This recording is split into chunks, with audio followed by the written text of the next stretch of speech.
Do you know the cupbearer in Egypt who was in prison with Joseph? I have prophetic message for that guy. And he has descendants in 21st century, in our days. I said, when you read the book of Genesis, do you know the story of the cupbearer, who was in jail with Joseph, the son of Jacob? I have a story for that guy. He's a prophetic guy.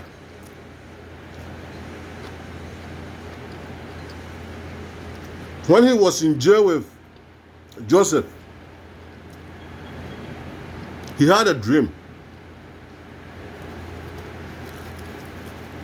And he revealed the dream to Joseph.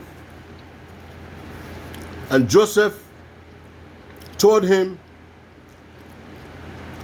in 3 days' time, you are going to be released from jail, and you will be reinstated back in your former office. Amplified version, Amplified Bible version. We are in the 21st centuries. We're not sailing with boats and ships. We're flying to the moon, and we are cruising with vehicles that are so sophisticated, electric vehicles, everything. So you have to watch out the way the Bible is rephrased in the 21st century.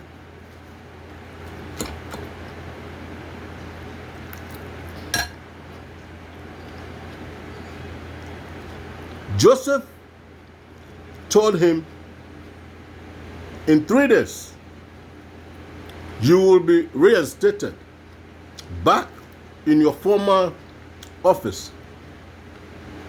But here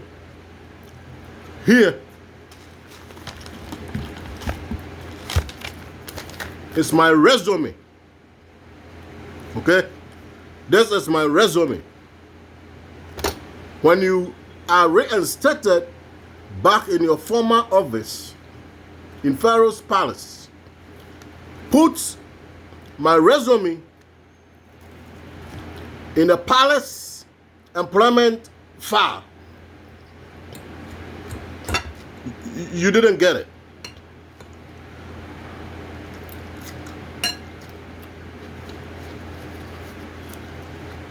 Joseph had been in prison or in jail for a long time with no hope of getting out. But fortunately for him, he had vision, interpretation, gift.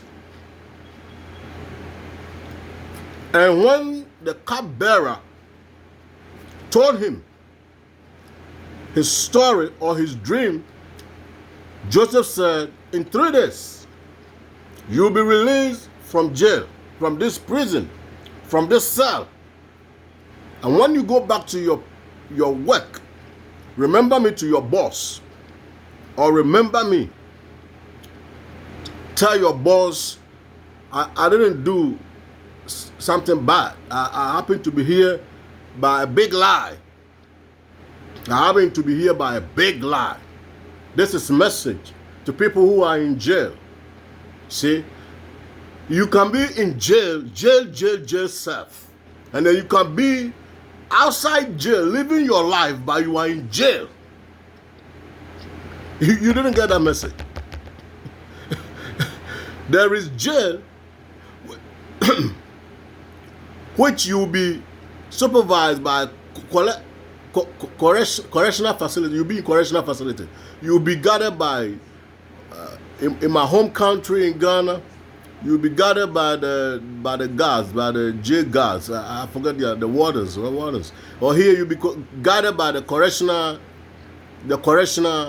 officers, which my brother Jones Bolton is one of the correctional officers in Connecticut. So listen to this very carefully. You will be in jail for a crime you have committed or a crime you did not commit, and you are in jail. You are within the custody of the government. And then you are living your natural life, but you are in jail. I'm not talking about late Nelson President Mandela's jail, kind of the 27 kind of jail that you are surrounded by a guy, but you're free to move. No, not that the kind of jail I'm talking about. Talking about real jail. You drive your car, you go to wherever you want to go. You living with your family. You doing whatever you do that a civilian do, but you are in jail. There is complications about this. You see, that's why you go to church and then when they come, let's pray that every breakthrough that you are going through, and the people will be, my enemy. Oh, my enemy. You see, you're looking for something. You're looking for some breakthrough. So that breakthrough that you are looking for has put you in jail. You're looking for something that you can't have it. So it has depressed you, it has crippled you, and you are in jail. You understand? I was looking for something I did not get. So in Connecticut, I happened to be in psych ward for more than 5 times. Then I'm looking for something that I'm not having it, and it has crippled your mind, and you are in jail. So you need liberation. So this story, Joseph met a guy, and early in the morning, he is in jail, but look blue, he look quiet, he looked sad. In the morning, when Joseph woke up, he saw the guy. I forgot about the baker, the other guy. I'm talking about the cupbearer. The cupbearer has a message for the world.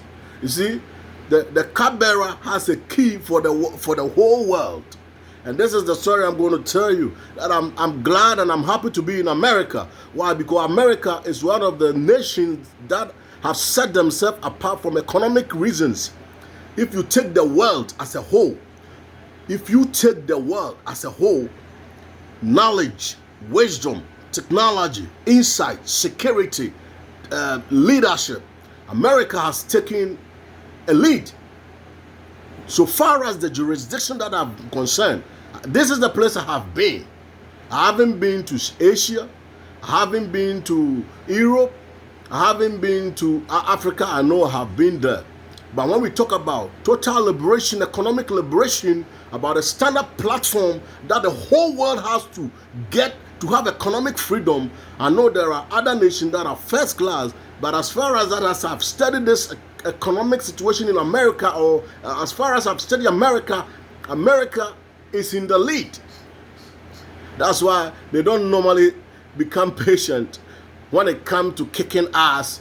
When there is war and they want to go intervene, you see that they want to just go and kick some ass, excuse my language. They want to go and fight for liberation for some people. That's what this part of the... So I'm just telling you, the cupbearer in Pharaoh's palace was blue. He was sad. And then Joseph said, is something going on with you? He said, I had a dream. It has made me blue. It made me depressed this morning. That's okay. Tell me your dream. God interprets dreams through me, and I'll give you what you are looking for. And then the guy said, blah, blah, blah, blah, blah, blah, blah, blah, blah. And then Joseph said, okay, in 3 days, you're going to be out of here. And that psychological problem that you are going through, you will be reinstated back in your former office, in executive office. You see, when you talk about Pharaoh in those days, it's just like my home country, it's just like here, my land, the land I live. The top executive office here in America is the White House. So you go back to the White House and serve the president, as you used to be. So he said, you go back to the palace and take back your executive position. So when you take the executive position over there, you talk about the food distribution in the palace. He was in charge of the cupbearing. So before you bring drink to Pharaoh, this guy is the one who's supposed to pour the drink for Pharaoh. That is not an easy task. If you pour the drink and there's poison in it, and Pharaoh drinks and something happens, you're going to be in trouble. That's what I'm trying to tell. Executive order, food production department. That's what it is. You don't take food to White House and then everybody eats and get diarrhea. Everybody eats and start getting food poisoning and stuff and that. It was a very top position that was very sensitive. You know, the guy said, Joseph said, you will go back and occupy that position. But here is my resume. Here is my resume. When it happens, tell Pharaoh about it. Or put my resume in the palace. Listen to this very carefully. Put my resume in the palace intuition file, employment file. Palace intuition file. Palace. Call my wise men. Call my astrologers. Call my dream interpreters. Call my visionaries. You remember when Nebuchadnezzar had a dream and Daniel wanted to kill his intuition people, his intuition elders, people who have insight ahead of time, who reason ahead of time, who read stars. So Joseph was one of them. I'm a visionary. I see things. You understand? So that's my resume. Go put it on that file. And when a time comes, remember me to the Pharaoh.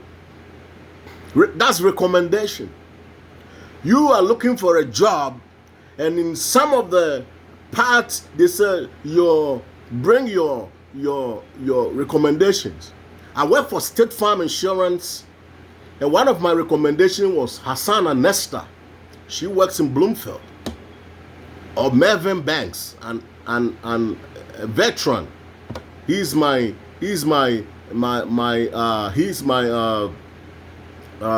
recommendation. So they'll get a number. Sometimes they will call. Sometimes they won't even call.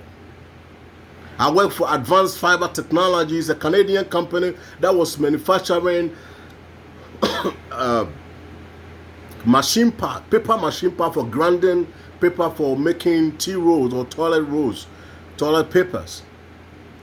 And Jones Boating, my brother, was one of the supervisors, so he's my recommendation. So in your resume, you stay the part that says recommendations, and sometimes they will call. Sometimes I work for Ghana Educational Service, so you have to get Ghana. Most companies, even in the West, will go all the way to Africa, or your origin, where you come from. That's if you qualify for the position they are looking for. They will go back into your home country for recommendation or for verifications. They will go and check up whether the records you've given to them tallies or is really true what you have given to them. That's genuine companies, good companies.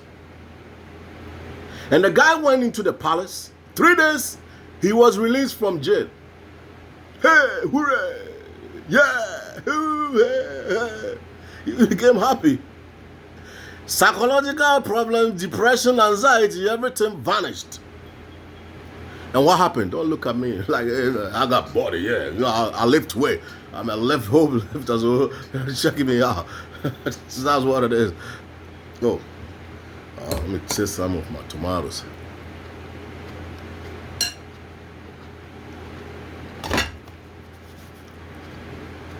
Three days, the cupbearer was released from jail,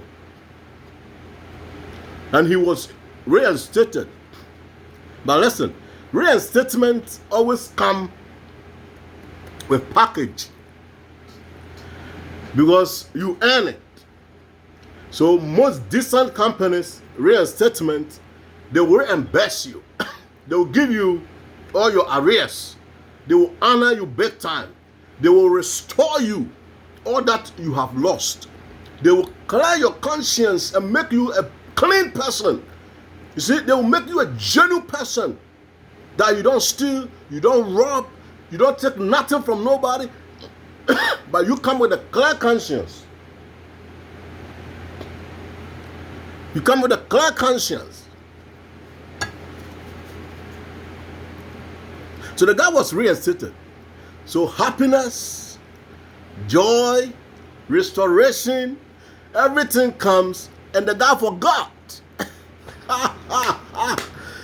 Hey, hooray!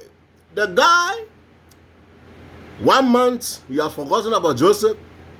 2 months, you have forgotten about Joseph. 6 months, you have forgotten about Joseph. Why? There is no job vacancy in the palace. So Joseph had no job. Simple. You know how many companies in Africa or in my home country, that retail level depends on the West to make life goes on. They manufacture the cars, and then they did not dump them in Africa or in my country. They manufacture the cars, and then we purchase them as it is. Some are even accident cars, we purchase them. But do you know what it is? They don't have AutoZone. They don't have advanced AutoZone or advanced, what do we call it? Advanced, I forgot about their name, Nepos. They don't have company in that region that will take care of the car till the car disappears from the system. When a car is manufactured in America and it disappears from the system for good, either it's declared salvage or mechanically not fit for the roads here. You can't use it here. You can take it to wherever you want to take it, but the car is now mechanically not able to fit on American's road. That's American standard. You can't use that car anymore. It's salvage. They will even give you salvage title.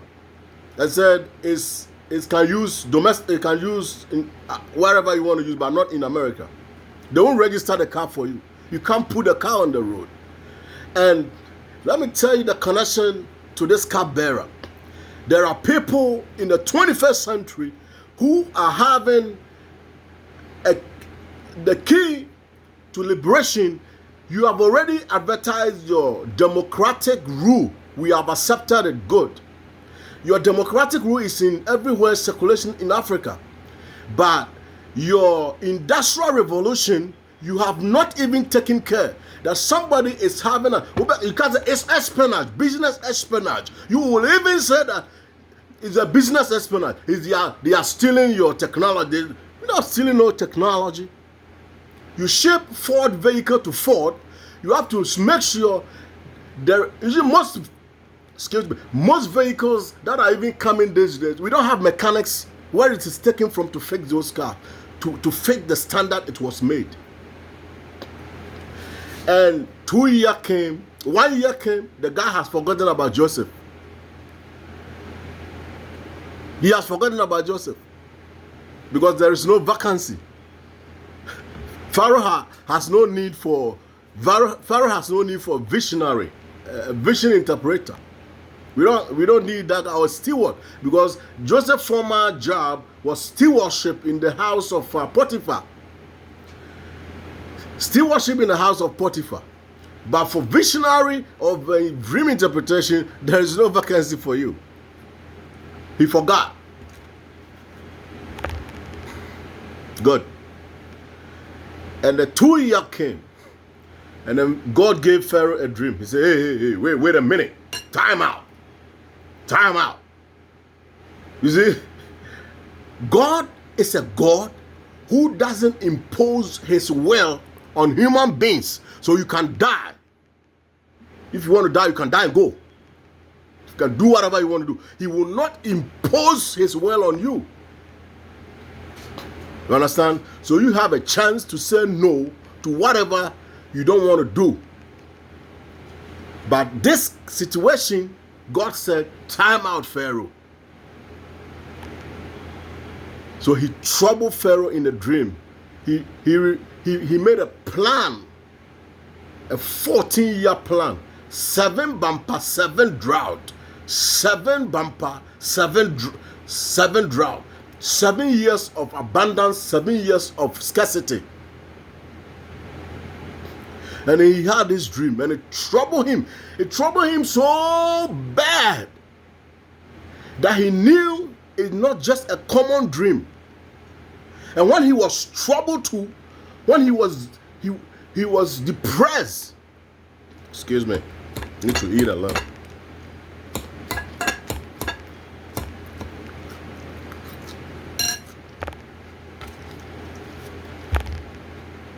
When Pharaoh was depressed, now we're looking for somebody to interpret Pharaoh's dream for him. And the visionaries, dream interpreters, magicians, you remember the magicians who compete with Moses in the palace. In the palace, they were champions. In the palace of Pharaoh, they were champions. Moses' days was even tougher. Moses' days, snakes turn into snakes, and Pharaoh has to prove to them we can do that. That's what is going on these days. If you declare yourself a first world class nation, a developed nation, we make this car or this technology comes up, you have to be able to do it. We land men on the moon, you have to land men on the moon. You understand? We build submarines. If you're a first class nation, you have to build submarines. If we build any high class sophisticated technology that comes up and you're a first class nation, whether you will steal it or whether you will do whatever you will do, you have to make it happen. That's why God did not abandon Bishop Wright when the age of aviation was kicking in. The age of aviation was kicking in their time. So Bishop Wright brothers, Bishop Wright sons had to be in it to approve God's aviation system. Now the bumper harvest is coming, drought is coming, and we're looking for a challenge, and nobody is around. The guy then remembered. King Pharaoh, I'm sorry. There's a Hebrew guy in the dungeon. There's a Hebrew guy. He's from the land of the Hebrews. He's in the dungeon. He's in jail. I was with him. 3 days before I was released, he told me when I narrated my dream to him. And he said, oh, why have you waited all this time? I normally call that guy stupid idiot. So I call him stupid idiot. But I don't put the blame on him because there was no job vacancy. You understand? We're looking for spare parts to fix cars, American cars, Asian cars, European cars that have been dumped in Africa. And they are here chilling. They are here talking about business espionage. You dump your shit, excuse my language, in Africa, which you have to make room for us to enjoy the democracy that you are talking about. If we enjoy democracy, then we have to enjoy every goddamn thing that is going on in your land. That's what it is. You can't just preach democracy and then dump shit in Africa. Don't piss me off. And then when we run away to this place, you say you have illegal immigrants. You know, donkeys, you have illegal immigrants. Illegal immigrants, they run away from economic necessity. Some are not running away from war. Some are not prisoners of war. Some are prisoners of severe economic hardships and necessity. We don't have spare parts in handy to fix the cars that you ship to Africa or that you trade with Africa, and you call this business espionage. And now the 2 years has come. Now Pharaoh now has a clue about there is an innocent guy even long. He didn't even talk about his innocency. He didn't talk about his innocency. He says, hurry up, go bring them. I'm troubled with my mind. You know how many sleepless nights I have had about this dream. I know there is something wrong somewhere, and I can't hear, I can't sleep. Go bring him. Go, hurry up, go bring him. And they went straight into the jail. And they release Joseph. Shave him nicely, bath, put deodorants on him, make him smell good like an Egyptian, royal too. Now he's going to be an executive member in the palace. Ooh, that's God Almighty. When you box him, when you throw a punch at him, wait, don't laugh. You're going to throw a punch at you too. You know how to box. You know how to go to war. That's God of Israel. He is rude. If you want to be rude, he can be rude to you. That's why when Goliath disrespected him, he sent a teenager to disrespect him. That's God of Israel. And you can't run away from this generation without that. Let me tell you that. God of Israel, you disrespect him, he will make you live to see that disrespect. He will make sure he turn it back on you. So now, Joseph goes to the palace.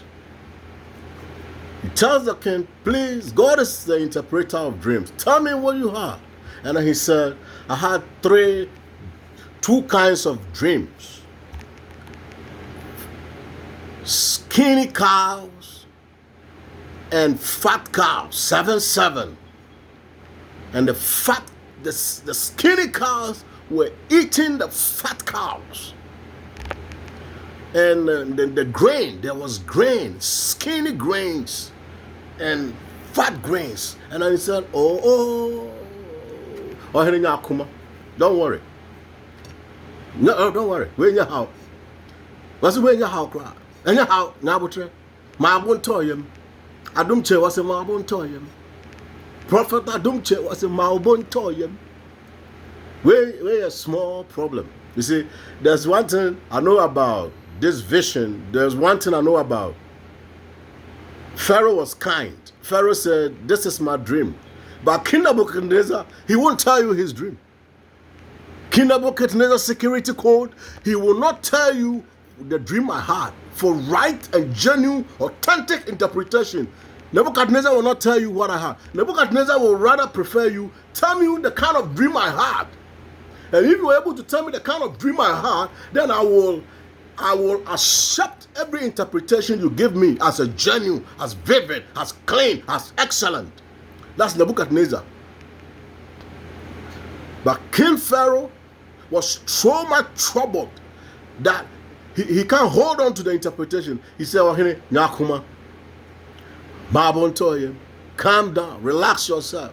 If you even want to go sit by the Nile River and chill the waves or the air at the Nile River, you can go and come back and I will interpret it for you. You have to relax because somebody is in control of a universe. It's not you. There is going to be a lot of food. First year, there's going to be a lot of food. Second year, a lot of food. And when we talk about food, we don't just talk about grain, we talk about all kinds of food. Poultry, domestic fowls, and other things. That's the modern day interpretation. That's what we are experiencing now. It affects every area of agriculture, animal science, and other things. So you're going to have an extremely lot of food, lot of grains. The land is going to listen. The production of grain is going to go in excess. You're going to boom, plenty, abundance. And following the 7 years, the land is going to cease. The land is going to cease. No NPK, nitrogen, phosphorus, potassium can even make or humus, black soil, humus, or garbage from the refuse dump, humus. No fertilizer is going to make any plant grow. That's the drought season. When you put something, it's going to no rain. The sun is going to be hot. It's going to be like we're living in the desert. Very hot, humid. But you know what? The interpretation of the dream is meaningless unless you link it with wisdom. With wisdom. And I said, what is the wisdom? I said, this is the wisdom. Or this is the clue. We have the problem already. Whether you like it or not, it's going to come. So what we got to do is to make sure the abundance, the 7 abundance, neutralizes the 7 drought or the 7 scarce. The days or the years of abundance supposed to equate the days or the years of the famine or the drought. So you have to look for a management, a team, a group of people, officials, and administration that is going to analyze the whole 14-year plan in a very unique way. And that solves the problem. He said, that's it? I said, yeah, that's it. And then, because the interpretation of the dream was locked up in the mind of Pharaoh, now the interpretation has come. So Pharaoh now becomes relieved. He's now free. He's now feeling the fresh air of the Nile River in his palace. Now he feels so comfortable because he has solution to what is coming up. And then he said, you need a man. And then Pharaoh said, I have nobody. You're going to be the man. You going to be the supervisor. You're going to be the head of the department. So when you are the head of the department, you can see to it that things are going on well. And then the Pharaoh said, this is my singlet ring. Every goddamn thing in Egypt, you run. Every goddamn thing. You run. Except me, the king. In the mind of Joseph, including Potiphar and his wife,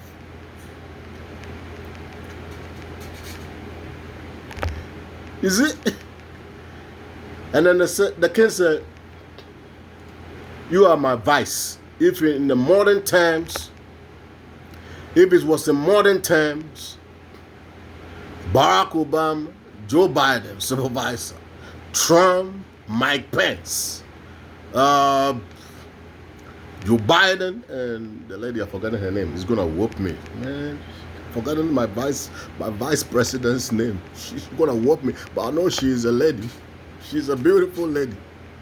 Now, Pharaoh, the king, royal king, had a vice king or a vice supervisor, a vice president, a foreigner from the land of the Hebrews.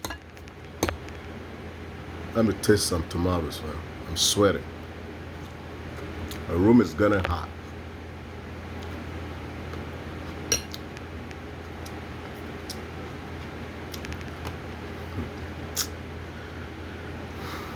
Do you know how many cupbearers? Cupbearers. It's a prophetic message. Do you know how many cupbearers are in the system in the West? Do you know how many? They were once with nothing, and they are now with abundance. But they don't remember nobody. But they want you to do the right thing.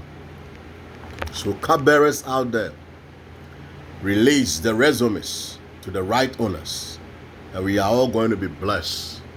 When the sun is hot, we can cool down with an air condition or a fan, anyway affordable, or sit by the beach and enjoy life in a beautiful way. Not holding no grudges against nobody, saying, hey, there is a witch here, bewitching me, while there's a cupbearer somewhere in your life who's supposed to just release your resume to the right candidates, and life goes on. And that's it. I always remember my home country, Dr. Kwame Nkrumah, after democratically being elected into government or into power. Say, I'm going to Hanoi because there is war going on in Vietnam, and I want to go and see whether these parties involved will listen to me. That's the end of the story.